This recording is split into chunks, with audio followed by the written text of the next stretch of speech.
최근에 들은 이야기입니다. 한 이발소에 신부님이 머리를 자르러 갔습니다.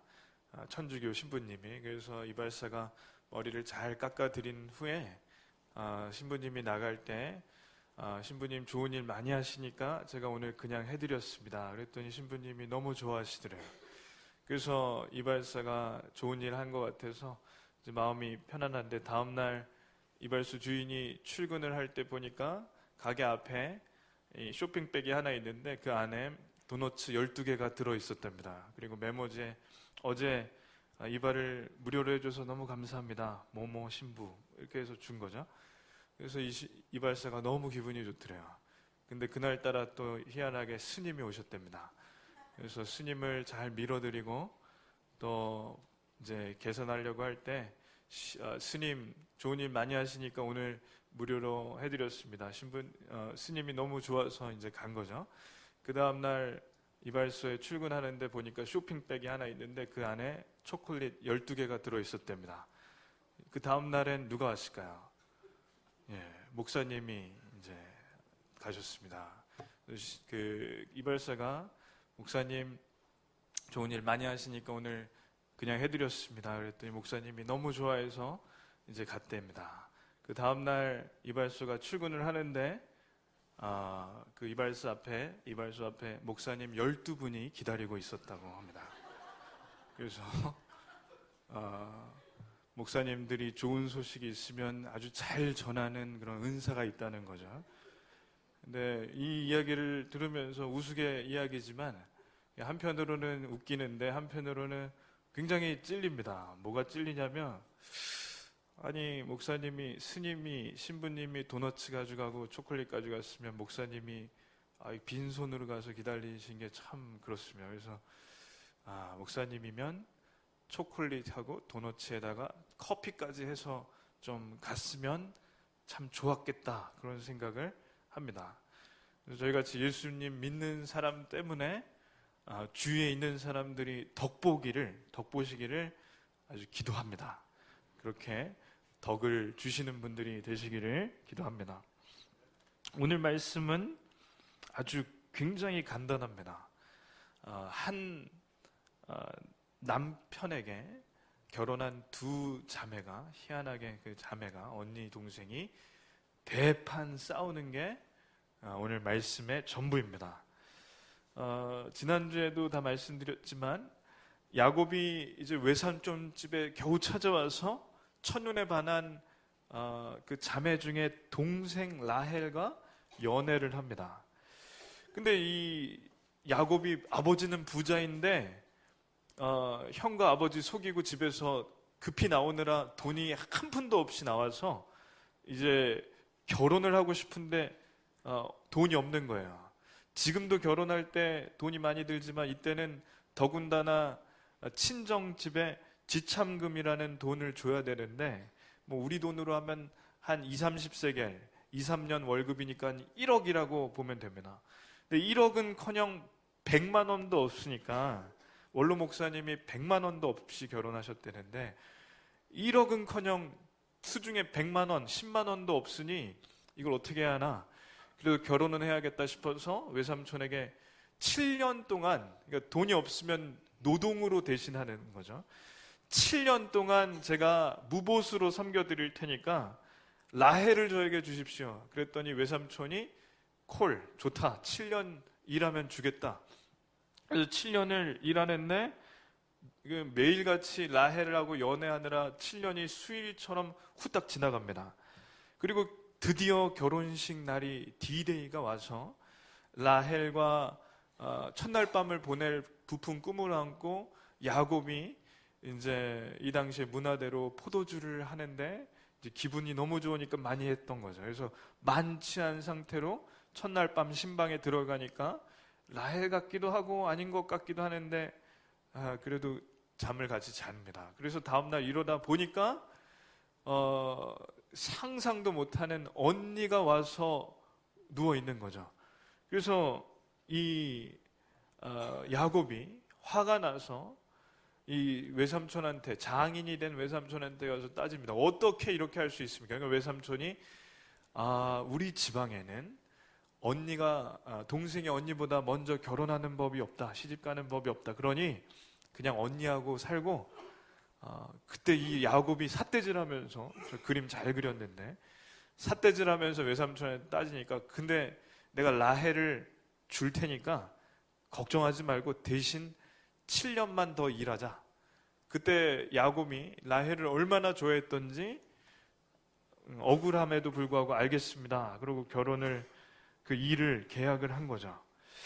그래서 야곱이 을이니까 일을 하는데 집에 들어오거나 나가거나 목축 일을 할 때마다 외삼촌만 보면 장인이지만 화가 나는 겁니다. 왜냐하면 사기당했으니까 14년을 일해야 되니까 돈도 못 받고. 그리고 레아만 보면 화가 납니다. 언니. 왜냐하면 왜 그 방에 들어와서 있던 건지 이게 생각할수록 괘씸한 거죠. 뻔히 동생 좋아하는 거 아는데, 그래서 언니 방에는 들어가지도 않아요. 그리고 동생 방에서 아예 사는 겁니다. 그때 하나님께서 보셨을 때 말씀 읽겠습니다. 여호와께서 레아가 사랑받지 못함을 보시고, 그러니까 언니 방에 들어가지도 않고 이 남편이지만 첫날 밤 이후에 가지 않으니까 결혼 첫날부터 레아가 소방 맞은 거죠. 그래서 매일 독수 공방하는 레아가 하나님께 기도하는 것이, 하나님 남편을 좀 보내주시옵소서. 남편을 좀 보내주시옵소서. 야곱이 그래도 같은 집에 장인 어른이 같이 살고 또 남편의 의무도 있으니까 어쩔 수 없이 이 레아 방에도 가뭄에 콩나듯이 들어갑니다. 가서 잠자리를 하는데 덜컥 아기가 생긴 거죠. 그래서 32절 읽겠습니다. 레아가 임신하여 아들을 낳고 그 이름을 르우벤이라 하여 이르되 여호와께서 나의 괴로움을 돌보셨으니 이제는 내 남편이 나를 사랑하리로다 하였더라. 아멘.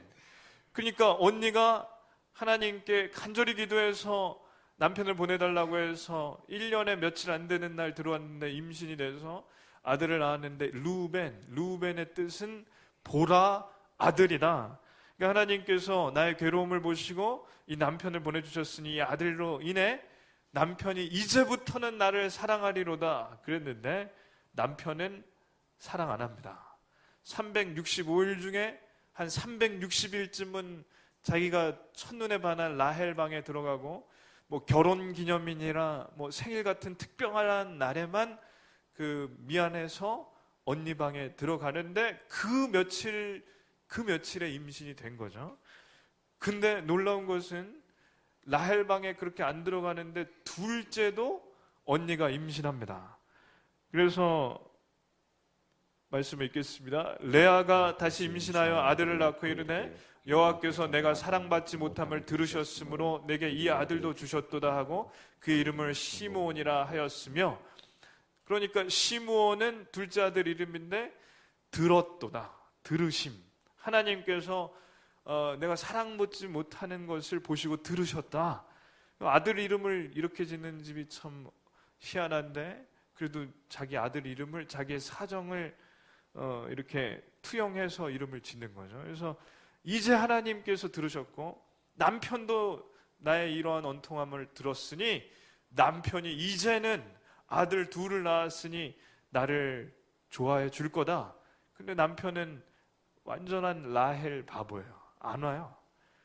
그냥 결혼기념일이나 생일 때 그냥 의무적으로 오는데 그날 빼고는 안 와요. 근데 더 놀라운 것은 셋째도 나요. 셋째도 아들이고, 저희 집도 아들이 셋인데 이 집도 아들을 셋 낳습니다. 아들 이름이 레위이고, 유명한 그 레위이고, 레위는 이름의 뜻이 연합하다. 그러니까 이 아들을, 이제 아들 셋이나 낳아줬으니 남편이 나랑 연합할 것이다. 근데 남편이 연합할까요, 안 할까요? 예, 안 합니다. 이 이유를 성경적으로 하자면 참 성경적이지만 얘기하기 그런데 이 레아가 이제 못생겼대요. 눈도 안 좋아서 지금으로 치면은 이렇게 그 안경도 없으니까 이렇게 찡그린, 알력이 약해서 찡그린 상이었다는 거죠. 그러니까 남편이 볼 때도 남편인지 아닌지 잘 안 보이니까 찡그리고 얼굴도 좀 못났다고 하니까 남편은 라헬, 미스 코리아 같은 라헬한테만 가는 겁니다. 그래서 이렇게 기도하는데 놀라운 것은 하나님께서 라헬의 태는 닫으시고 레아 언니를 불쌍히 여겨서 태를 또 열어주시니까 넷째도 나요. 넷째도 아들인데 그 넷째 아들 이름이 유다입니다. 유다는 내가 하나님을 찬송합니다. 그러니까 이제까지 독수공방하면서 남편을 매일같이 기다렸는데 1년에 고작 몇 번이나 들어올까 말까 하는 남편만 오매물방 기다렸더니 남편은 사실 아무 소용이 없구나. 그리고 그렇게 맨날 같이 하나님께 기도하다 보니까 레아가 하나님과 가까워져서 이제 남편은 소용없습니다. 하나님밖에 없습니다. 하나님을 찬양합니다. 그래서 유다라고 이름을 짓습니다. 한편으로는 하나님밖에 없으니까 은혜가 넘치는데 한편으로는 마음속에 가슴속 깊이 정말 미운 사람이 하나 있어요. 누굴까요?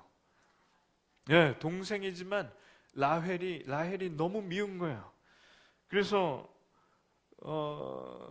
저 그림을 하나 보시면 저 그림이 레아와 라헬인데 제가 볼 땐 누가 더 이쁜지 잘 모르겠습니다. 근데 표정은 잘 그린 것 같은 게 레아와 라헬이 서로 마주보지도 않고 뭔가 표정이 떨떠름한데 저게 실제 그랬다는 거죠. 레아도 라헬이 싫어요.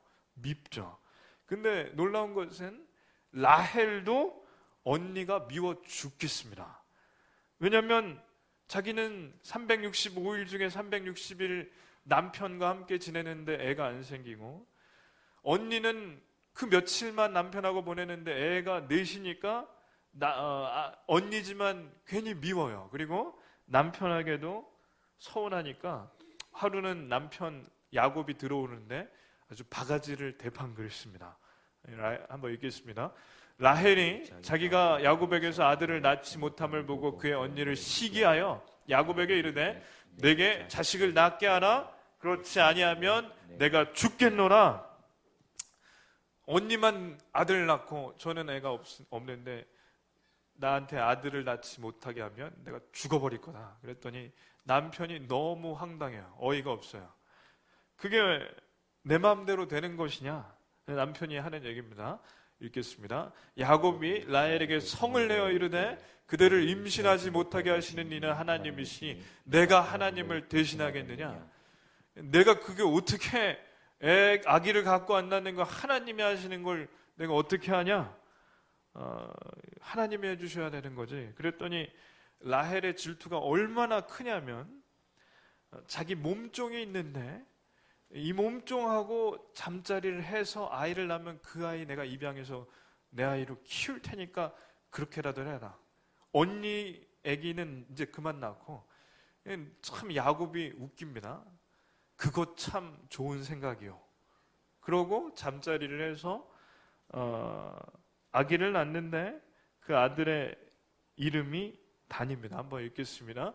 라헬이 이르되 내 여종 비라에게로 들어가라. 그가 아들을 낳아 내 무릎에 두리니 그러면 나도 그로 말미암아 자식을 얻겠노라. 아멘. 그래서 너무 좋아요, 저 아이를. 그리고 이름을 지었습니다. 다 같이 읽겠습니다. 라헬이 이르되 하나님이 내 억울함을 푸시려고 내 호소를 들으사 내게 아들을 주셨다 하고 이로 말미암아 그의 이름을 단이라 하였으며. 아멘. 단은 뜻이 심판하다는 거예요. 심판, 판결하다. 그러니까 언니와의 대결에서 하나님께서 내 억울함을 풀어주시려고 승리 판결을 내려주셨다. 이 집안은 너무 희한한 게 애들 이름을 그 상황에 맞게 다 지으니까 참 이게 무슨 집인지. 그래서 이 소식을 들은 언니가 어떻게 했을까요? 언니도 가만히 있을 수 없어요. 애를 낳았는데 자기도 남편에게 가서 얘기하는 거야. 소식을 들으니 이렇게 해서 시바지에서 낳은 거 들었습니다. 그러니 나의 몸종에게도 들어가서 아이를 낳으시오. 그랬더니 야곱은 참 웃깁니다. 그거 참 좋은 생각이요. 그래서 또 잠자리를 해서 애를 낳아요. 그래서 나중에 언니와 동생 몸종 2명하고 애를 전쟁 치르듯이 계속 낳는데 나중에 다 낳아보니까 저게 족보입니다. 그래서 아버지, 어머니, 배다른 어머니 넷, 배다른 아들 12, 딸 하나, 그래서 13명이 아주 연달아서 쭈르르륵 나오는 건데, 야곱은 매일같이 일하고 보수는 없고 겨우 그 목축해서 나오는 돈도 못 받았지만 겨우 아이들 먹여 살리고 처자식 건사하느라 14년을 후딱 지나갑니다. 14년 동안 죽을 똥 싸면서 일만 하는 거죠. 그동안에 야곱이 일을 얼마나 잘했던지 아버지가 아니라 장인인 라반은 돈을 많이 법니다. 근데 야곱에겐 그냥 이 애들 먹여 살릴 거 겨우 주고, 그러니까 뭐 지금으로 치면 한 얼마일까요? 한 200만 원? 뭐 얼마 줘서 이 애들 겨우 먹여 살리고, 그냥 돈을 안 주니까 야곱은 삼촌이 너무 얄밉죠. 자기가 일을 해줘서 부자가 됐는데 어떻게 저렇게 매정할 수가 있나. 그래서 외삼촌이 장인만 보면 아주 얄밉고, 또 언니 레아를 보더라도 그렇게 좋은 마음이 안 들어요. 이 일의 발단이 어쩌면 언니가 내 방에 들어온 것 때문에 그런 게 아닌가. 그래서 이 야곱은 그 아내를 볼 때나 장인을 볼 때나 아주 죽을 맛입니다. 레아는 자기 방에 들어오지도 않는 남편을 항상 기다리면서 그렇게 보내니까, 사랑받지 못하니까 참 괴롭습니다. 매일같이 독수공방하면서 결혼 첫날부터 소방 맞고 그러니까 참 괴롭습니다. 애들이라도 잘 낳아주면 애들이라도 보러 올 줄 알았는데 남편이 안 들어와요. 그러니 레아는 남편에게도 서운하고, 또 남편의 사랑을 독차지하는 자기의 동생이자 둘째 부인인 라헬이 밉습니다.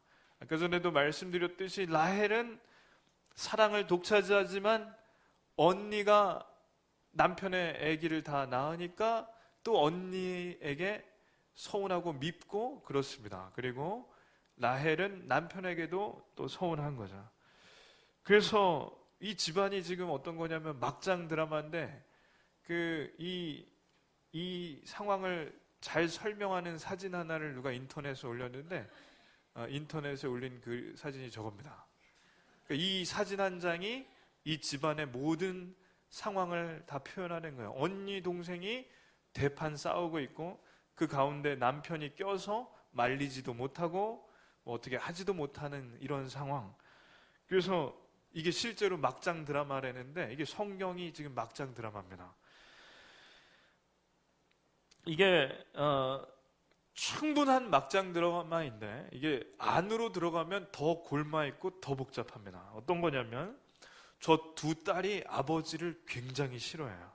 왜냐하면 자기 남편을 종처럼 부려먹고, 또 왜 아버지를 미워하냐면, 결혼할 때 이 당시에 문화는 딸이 시집 갈 때 그 사위가 지참금으로 가져온 돈, 지참금, 예를 들어 1억이면 그 1억을 그대로 딸에게 줘요. 왜냐하면 딸이 결혼하고 출가하더라도 혹시나 이혼하거나 혹시나 남편과 사별했을 때 그 지참금으로 먹고 살라고, 애들 키우고 살라고. 근데 이 장인, 이 아버지는 안 줍니다. 부자인데도 안 줘요. 그러니까 두 딸이 볼 때는 아버지라고 해도 너무 하는 거죠. 그래서 아버지를 이 두 딸이 싫어해요. 그리고 더 들어가면 언니 동생이 전쟁 치르듯 낳은 자녀들 중에 괜찮은 자녀들도 있지만 아주 형편없는 자식들이 있습니다. 그래서 예를 들어 첫째 아들이 르우벤인데, 이 르우벤은 다 커서 아버지가 연로하실 때 아까 전에 나온 4명의 아버지의 아내 중에 그러니까 셋째 부인인 빌하, 그러니까 배다른 동생의 어머니 그리고 아버지의 첩하고 잠자리, 불륜을 해요. 간통을 해요. 그러니 아버지가 나중에 돌아가실 때 얼마나 이게 화가 나셨으면, 유언을 할 때, 돌아가시기 전에 아버지가 유언을 할 때 이렇게 야곱이 유언합니다. 한번 읽겠습니다. 르우벤아, 너는 탁월하지 못하리니 내가 아버지의 침상에 올라 더럽혔음이로다. 이런 망나니 같은 애가 이 집에서 나온 겁니다.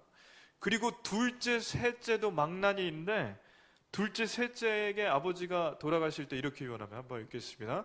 시므온과 레이는 형제요, 그들의 칼은 폭력의 도구로다. 그 노여움이 혹독하니 저주를 받을 것이요, 분기가 맹렬하니 저주를 받을 것이라. 아멘. 그러니까 뭐냐면, 야, 너네 저주 받아야 된다. 돌아가실 때 유언하면서 저주하는 거예요. 왜냐? 이 집안에 애들을 쭉 낳을 때 유일한 딸이자 이 시므온과 레위의 친여동생, 엄마가 레와인데 레아로부터 나온 친여동생이 하나 있어요. 디나라고. 근데 이 디나가 이 근처 마을인 세겜이라는 마을에 갔다가 그 마을의 족장, 추장의 아들에게 강간을 당합니다. 그래서 집으로 펑펑 울면서 돌아오니까 이 시므온과 레위가 친오빠니까 화가 나서 가만두지 않겠다고 벼르고 있는데, 그 추장 아들이 자기가 강간한 이 디나하고 결혼을 시켜달라고 이 집에 찾아왔어요. 그래서 좋다, 결혼시켜줄 테니까 너네 마을에 가보자 해서 갔고, 그 마을에 가서 뭐라고 하냐면, 너희가 하나님을 모르는 야만이나 다름없으니 할례를 받으면 우리 동생, 우리 집안의 딸과 결혼을 시켜주겠다. 그래서 이 추장 아들뿐만 아니라 추장 아버지랑 이 온 마을에 남자들은 다 할례예요. 할례가 지금으로 얘기하면 포경 수술을 하는 거죠. 포경 수술을 하면 남자가 며칠 동안 잘 못 움직입니다. 그때 이 시므온과 레위가 칼을 꺼내서 그 포경 수술한 할례 받은 이 남자들을 다 죽여요. 다. 그래서 집으로 의기양양하게 돌아오는데 아버지가, 너희가 살인을 저질렀다. 너희가 칼을 가지고 있으니 너희는 폭력의 도구나 다름없다. 그러니 너희는 저주를 받을 것이다. 사람 죽였으니까. 놀라운 것은 저 레위가 나중에 제사장이 되는데, 제사장의 일은 동물을 칼로 이렇게 베야 되는 거죠. 그러니까 저 칼을 가지고 있는 이 자녀들을 아버지가 얼마나 복수심에 불탄 살인을 저주까지 했는데, 하나님께서는 레위 지파를 나중에 쓰신다는 겁니다. 자, 그러면 이 집이 도대체 어떤 집이냐? 한 가지만 더 예를 들자면, 이 아들들 중에 마지막에 11번째 아들이 나오는데, 그 아들이 유명한 요셉이고, 그 요셉을 10명의 형들이 왕따를 시켜요. 그러니 한번 이 집안을 잘 보십시오. 완전히 가루콩 집안입니다. 완전히 부서진 가루콩 집안.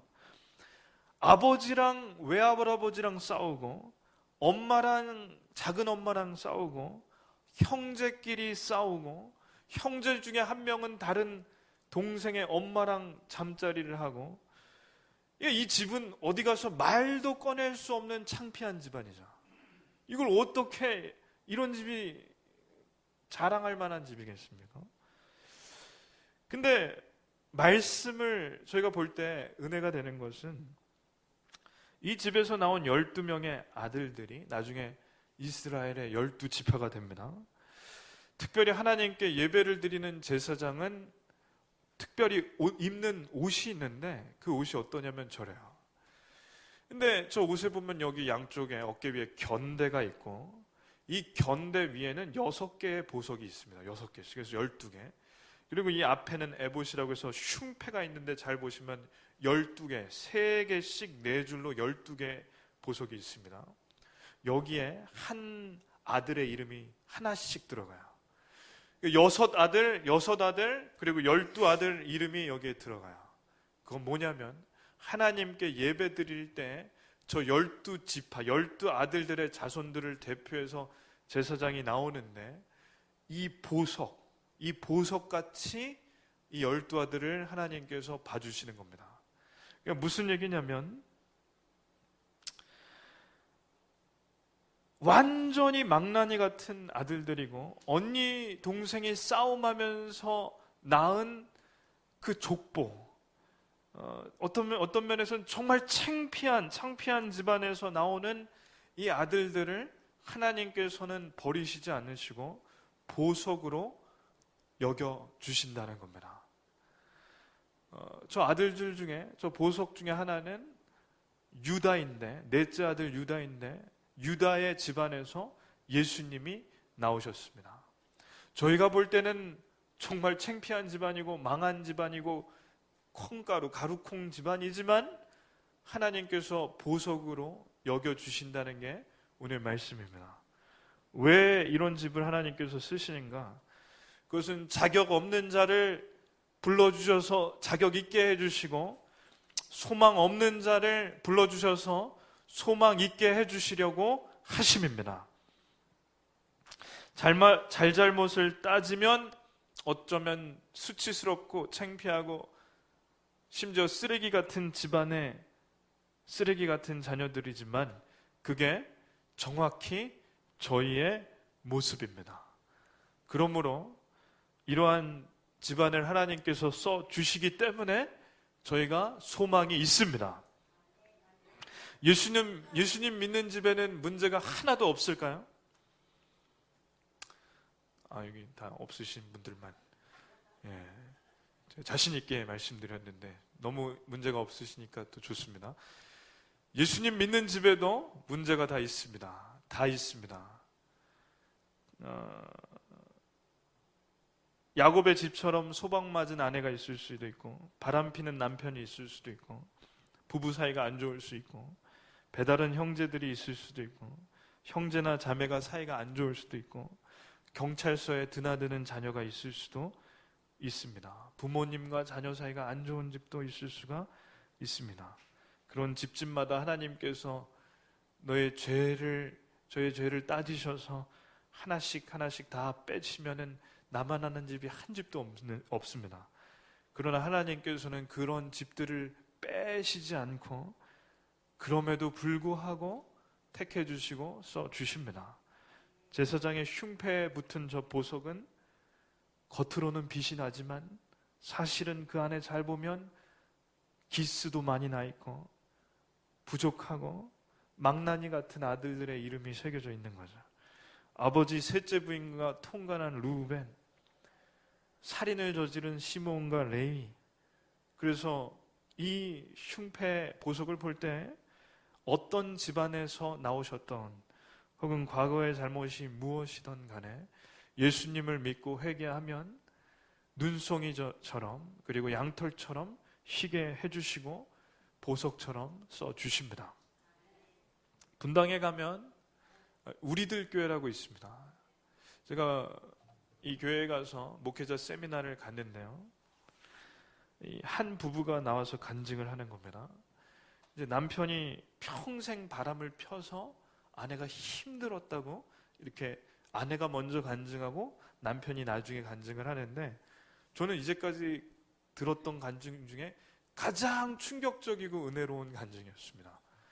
왜냐하면 남편이 대학병원 원장님이라, 그러니까 풍족하고 또 남들이 볼 때 아쉬울 게 하나도 없어요. 근데 남편이 키가 183cm에 머리도 이렇게 기르고 굉장히 잘생겼어요. 50대인데도. 그래서 잘생겼다 하는데 아니나 다를까 바람을 꼭 야곱집처럼 30년인가 20년인가 피는데 바람 폈다가 들어왔다 바람 폈다 들어왔다 그렇게 사니까 이 아내가 아주 이 속이 썩어 들어가는 거죠. 근데 마지막에 대형 사고를 하나 남편이 친 겁니다. 뭐냐면 두 집 살림을 하는데 애를 낳았어요. 그러니까 이 아내 되는 여집사님이 이제까지는 우울증이고 그냥 이혼할까 말까 이 정도 수준이었다가 이거는 도무지 이거는 이혼 정도가 아니라 그냥 약 먹고 죽어야겠다. 거기까지 간 거죠. 그래서 이분이 그냥 죽어야겠다, 자살해야겠다 생각한 거예요. 왜냐하면 남들은 모르는 거예요. 남들은 왜 모르냐면 외제차 타고 다니고 명품 옷에 명품 가방 메고 해외여행 많이 가니까 다 부러워하는데 사실은 이 안이 얼마나 썩어 들어갔던지 암 수술까지 받은 거예요. 근데 이 아내가 죽으려고 하다가 하나님께 마지막에 기도하고 죽자고, 자살하면 지옥 가는 것 같아서 불안하니까 하나님 저 좀 받아달라고 기도하는데 하나님께서 너 죽지 말고 이혼하지도 말라는 거야.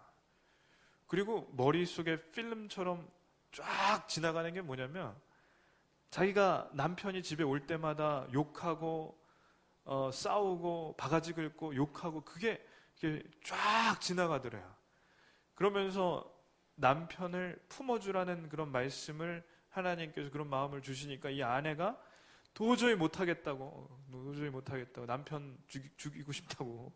그런데 남편이 안 들어오다가 이제 미안한 거죠. 그래서 이혼 서류하고 빌딩인가 이거 위자료로 주려고 땅 문서인가 이걸 서류를 이제 너무 미안하니까 위자료를 많이 챙겨가지고 이제 집에 들어왔어요. 그때 이 아내가 뭐라고 하냐면 그 애를 데려오면 내가 잘 키워줄 테니까 데려오라고. 그리고 이제까지 내가 바가지 긁고 괴롭혔던 거 미안하다. 남편이 놀라 자빠지는 거죠. 내가 미안하다고 해야 되고 내가 잘못했다고 해야 되는데 아내가 이혼 서류는 이렇게 찍고 그 말도 안 되는 얘기를 하니까 남편이 이제 충격을 먹고 또 집에 안 들어오더래요. 근데 그 다음에 어디를 갔냐면 이 아내가 다니는 저 교회에 간 겁니다. 가서 목사님 말씀을 듣고 펑펑 울고 이제 회개하고 이 교회에 나가면서 이제 회개한 거예요. 그리고 아내한테 무릎 꿇고 눈물로 사과하고 그 둘째 그 두 집 살림 그 집에 위자료하고 그 아이 양육비를 이제 주고 잘 헤어지고 가정으로 돌아왔습니다. 그분이 이 교회에 이제 6년째인가 잘 다녀서 교회에서 리더가 됐어요. 교회에서 이제 예를 들면 이제 우리로 치면 나무장님이 돼가지고 이 교회에서 6년 만에 모임의 회장이 된 겁니다. 그래서 나와서 간증을 하는데 아내가 애까지 낳았어요 하고 다 얘기한 다음에 딱 들어가니까 이 남편이 나왔을 때 다 목사님들이고 누구고 특별히 여자분들이 굉장히 표정이 안 좋더라고요. 저런 쓰레기 뭐 나쁜 놈 이런 표정인데 이 남편이 뭐라고 하냐면 그러실 줄 알았다고. 이제까지 그런 표정 수도 없이 봤다고. 그러면서 그분이 하는 얘기가 제가 삼풍 목장의 목장이라고. 그러니까 삼풍이 뭐냐면 바람 3번 이상 핀 남자들의 모임인데 거기에 자기가 저기 회장이라는 거죠. 근데 거기서 이제 놀라운 얘기가 뭐냐면 바람 3번 이상 핀 사람들이 너무 많은 거예요. 근데 교회 안에 들어올 수가 없어요. 창피해서. 근데 이 목장에는 들어오는 거예요. 타의 추종을 불허하니까. 이 두 집 살림하면서 애까지 낳은 집에는 이제 번데기 앞에 주름 잡는 거죠. 그런 집은 없으니까. 근데 이 목장에 이 삼풍 목장에 이분이 탁월하게, 그러니까 또 병원 의사니까 얼마나 상담을 잘하겠어요. 탁월하게 상담해주고 말씀으로 권면해주니까 이 목장에서 예수님 믿는 사람들이 바람핀 남자들 가운데 무지하게 나오고 가정에 다 돌아갔답니다. 거의 다 수십 명이. 그래서 간증이 뭐냐면 이 아내가 마지막에 마무리가 하나님께서 남편을 희한하게 쓰신다고. 희한하게 쓰신다고. 그래서 뭐라고 표현하냐면 약재료라고. 그러니까 그러한 과거의 쓰레기 같은 일들이 하나님께서 약재료로 써주셔서 감사하다고 그렇게 간증하는 겁니다. 그래서 저의 과거에 제가 저의 발목을 잡고 누구에게도 얘기할 수 없는 집안의 사연이나 개인의 사연이 있다 하더라도 하나님께서는 저희를 여전히 보석으로 여겨주십니다. 그 하나님을 깊게 만나시기를 축원합니다.